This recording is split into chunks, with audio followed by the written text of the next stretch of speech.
and welcome to BETV. This week we have Sir Martin Sorrell, Executive Chairman, S4 Capital and Founder, WPP Group. Hello and welcome, sir. Thank you, Anna. Thanks for having me. Thank you, sir. So, you are beginning a new era altogether in your life. Well, a new era, a new age in marketing too. Yes, yes. So How new, is new it? for me, new for the clients, hopefully. Yes. So when you're starting to build a new empire altogether, where does India fit in our scheme of things? Well, it's very important. I mean, it will be the 15th country that we occupy with S4. Although we've only been in business for 6 or 7 months, we now have 1,200 people. We will be 15 countries as of about 5 o'clock this evening. We're opening up here in Bangalore and with a sales office in Mumbai. So India will be very important, particularly in the context, obviously, of Asia Pacific, but the globe as well. I mean, it will be the most populous country on the planet. Some people think that's a good thing. Some people think it's a bad thing. I happen to think it's a good thing. 1.2, 1.3 billion very talented people. You know, the operations that we have here in India at WPP, my old company, are outstanding. And they continue to do an absolutely brilliant job, and with a very strong market dominance here, 50% dominance of the market.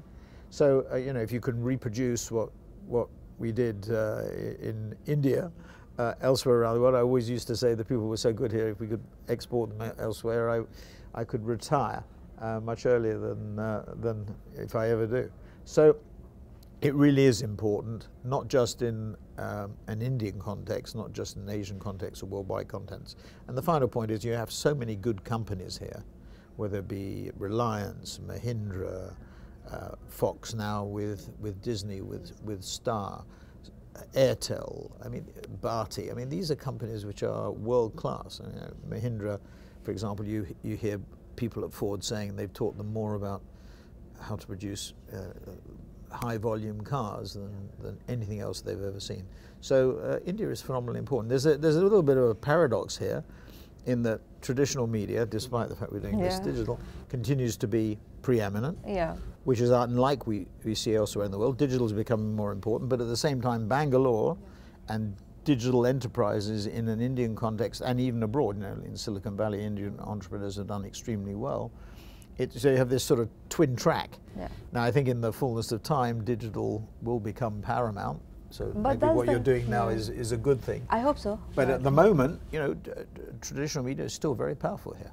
So you said at IA World Congress that you would announce the CEO of Media Monks. Which we'll do tonight, Yeah. So if you could drop us a hint, because... Well, there's a guy that used to work at WPP, left about 18 months ago. He used to run the hub. Okay. His name is Puran Milani, and he used to run the hub in Bangalore, which did the Lenovo work and the IBM work. So this was a hub where we produce content. So he has both content capabilities and programmatic capabilities. S4 consists of really 3 things. First-party data driving digital content, what we call dynamic creative, and programmatic, which is digital media planning and buying. So that it's a pure digital operation. The ethos is around faster, better, cheaper. Faster means you're always on, you know, what we're doing now. But when you run a package goods company or a car company or a telecommunications company, I think you're really running a political campaign. Content is always on. The tentpole sort of Super Bowl type stuff, you know, is still very important. You know, IPL we see in India is hugely important. Having said that, those tentpole campaigns are not pivotal anymore. The big idea you have has to be developed in an iterative way on a 24/7 always on basis. So it's almost like, you know, running Prime Minister Modi's campaign, not with an election date, but with no election date. There's a lot of outgoing, you're proactive, and there's a lot of incoming, and you have to be reactive on a 24/7. Faster, better means using technology, AI, VR, AR, and then finally cheaper means more efficient. Because in a world where GDP growth has been harder to find post-Lehman, post-2008, because inflation is lower, pricing power is poor, and therefore you have to be very cost-focused. Clients want more efficient. More efficient. So this is where I wanted to ask you, you know, your Media Monks, the way you're setting it up, it's programmatic, content, it's completely digital than Yeah. where we have seen a traditional WPP structure where you have a creative agency, then you have a media Yes. agency. What was the idea behind breaking this barrier? Well, coming back to faster, better, cheaper, the Yeah. model has to be totally different. Sure. You can't brief Sure. agencies, you can't arrange a conference call or meeting 2 weeks in advance. Sure. It has to be like, so it has, and then, the agency ponders it, the brief, after another 2 weeks, and then comes back and says, it's not the right brief, or we need more time, or A lot of back and my mother's forth, ill, yeah. and I have to, which you may think is a flippant comment, but I actually heard a client say to me here in India that the reason they didn't get the campaign was because the creative director's mother was ill, and this was a big agency. So look, the whole model has to shift, and you have to think about co-location. You have to think about hybrid models, insourcing, hybrid in-house, out-house, as well as out-house. And you have to be extremely flexible. One of the things clients worry about, I think, is that what agencies are concerned about is their own incumbency. And what they feel is a bit of a straitjacket. They also want, we were talking about Brexit before, which is your Mancunian experience. And I think clients want to take back control, which was the theme line for the Brexiteers. You can see it in the films that have been made about Brexit with Dominic Cumberbatch. The tagline was take back control. Yeah. And in a funny way, that's what clients are saying. And not a funny way, I think it's the reality. Yeah. They see the walled gardens with Google and Facebook and Amazon, the walls going up higher because of the privacy issues that people are concerned about. So they say, they want to have the direct relationship with the consumer. So let's use our data. This is the critical part. It's sort of the Netflix model. Yeah. First party data driving the creative that you use, and it's assets at scale, which is what we call it at Media Monks, which means we're producing vast numbers of assets at very low costs, rather than one asset at a very high cost. And what we're doing is then distributing it in a better way using all the technology and faster. So data, so the Holy Trinity, as we call it somewhat inadvisedly, data driving content and driving media planning and buying.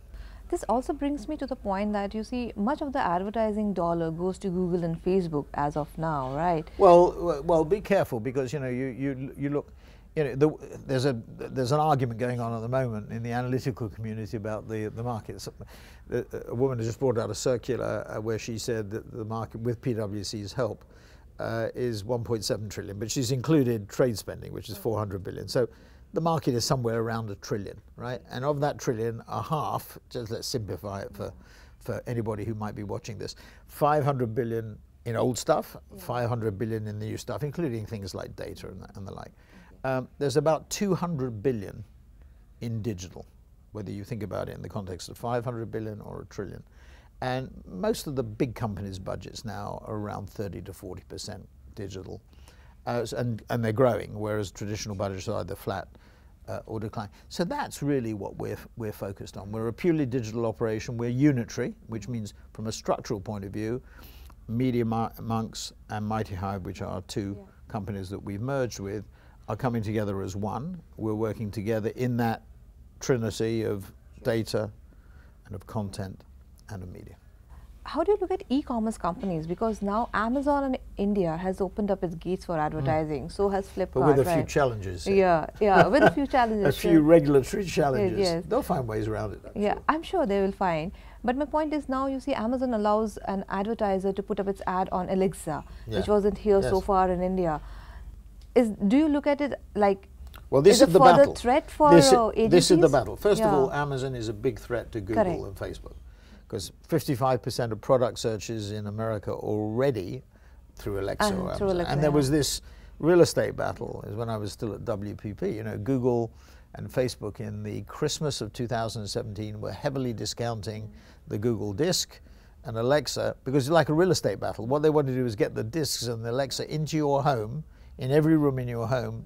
But once it's in, you can't get it out. Now, people tend to use it just for music, but that's going to change.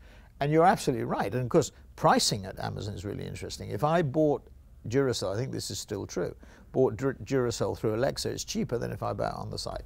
So if I say to Alexa, what is the cheapest battery? I get Amazon batteries, right? It's not, and I've done that on TV. I've said that. And then somebody has texted in that you know, Alexa has responded with to the question, what is the cheapest battery? It's very funny. So you're right, and that's where the battlefield is. So in search, Amazon will go after Google, is going after Google, but the numbers, you know, are huge. Google's at 125 billion of ad revenues last year. Facebook at 52, despite all the issues around Facebook. They've switched to Instagram, some of the clients. And then you go to Amazon at 10 billion. Microsoft probably at 10 billion, and Snap at 400 million. So Google and Facebook are still very dominant. But Amazon's coming, and I forecast, for what it's worth, that Amazon will be a $100 billion platform. They're very talented people running their advertising program. So that is the third force. And another part of that is the data issue. Amazon controls data. If you're the client, you worry that they'll control the relationship as a result of the data. So that's where the big battle's going to come. And then, you know, for example, here in India, you have Jio, you know, which has given its service away for free. Yeah. Right? And you know, how do you compete against that? You know, and Mukesh Ambani has surrounded that, you know, or put at its core that there's a social purpose here to connect Indians, which is very valid and works extremely effectively. But you know, he will obviously have an impact too on what we're talking about. So, and then you have Star. So you sort of have Jio, you have Star, which now is boosted by Fox and Disney coming together, and you have Google and Facebook. So, you know, the ecosystem here, or however you describe, and then you have the regulator, you know, the government. The ecosystem here is a really interesting ecosystem. It's going to be fascinating to see how it plays out. But having said that, the opportunity for us is faster, better, cheaper, and more transparency. Because with that ecosystem, what the clients want is much more transparency. So, in terms of revenue, where would India stand for your company, say over the next 5 years? Well, somebody else asked me that question, and I think the answer is, the honest answer is I don't know. But if India is not one of the top 5 or top 3 or whatever it is, that's our fault, not India's fault. I mean, I have, you know, what I said before was I'm 150% certain that, you know, being a raging bull about India is right. So I'm very pro-India, and I think the Prime Minister has done an excellent job on changing the perception or improving the perception of India externally, and I would say internally too. I mean, there are people, when you take big decisions, you cause friction. And often in the West, where you take big decisions, you know, take Gerhard Schröder in Germany, you know, he made some big decisions and Angela Merkel benefited as a result, but he was out at the election. Any big change? Yes, any big change, you know, there are going to be parties who don't like it. But you have to have strong decision making, and you have to have strong leadership. And so I think India is in a better position now as a result of his leadership. And I think that has made a significant impact. But it will be our fault if we don't grow our business in India. Obviously, you know, we're just starting. We're nothing here. We've got a lot of ink, so there's a lot of pressure. In fact, actually, when you read the press release, you'll be quite amused by what I said there, I think, about what we have to do here. But we'll see. But it will be our responsibility to do it. India is full of opportunity, and it goes back to where we started, which was traditional. It really has a strong position here, much stronger than you find in many other big markets. And digital is also strong. So you have this paradox. Digital will win, right? In the end, it's sort of inevitable, and that's not a depressing message, because the traditional have got the time here to change their model and move from a legacy to a transformational. You spoke about Jio, you spoke about Disney, Foxstar, and you also spoke about, you know, Amazon. Yeah. So will it be fair to say that the definition of a media firm is being redefined in India, or content firm? Yes, yes, and the boundaries, I mean, it become very fuzzy. I mean, if you're, you know, a telecommunications firm, you know, you build your integrated model. Now, where does content, you know that if IPL, you know, what's going to happen to the rights value of IPL? I mean, it could be quite extraordinary, right? You know, Hotstar developed now. That was Fox. Now it's going to be Fox plus Disney. So, you know, it's Fox on steroids, if you like, as a result of Disney. And then, you know, Uday, for example, has got responsibility for Asia Pacific. So really interesting to see how it all shakes out. I mean, you've got some pretty big planets colliding here. Sure. Sure. So I was actually reading, and apologies to begin with for asking this question, but the snipping war. Why are you apologies? The snipping war continues between you and. No, there's no snipping war there. That's your imagination. Okay. I mean, it's very simple. I'm still the largest shareholder in WPP. Sure. Those people who snip or snipe, as I think we would say in Manchester, yes, should examine the share register. Sure. And if they want to sing out, they should put their money where their mouth is. Sure, I agree. Okay. Thank you so much, sir. Very good. Nice to have you here. Thank See you. you.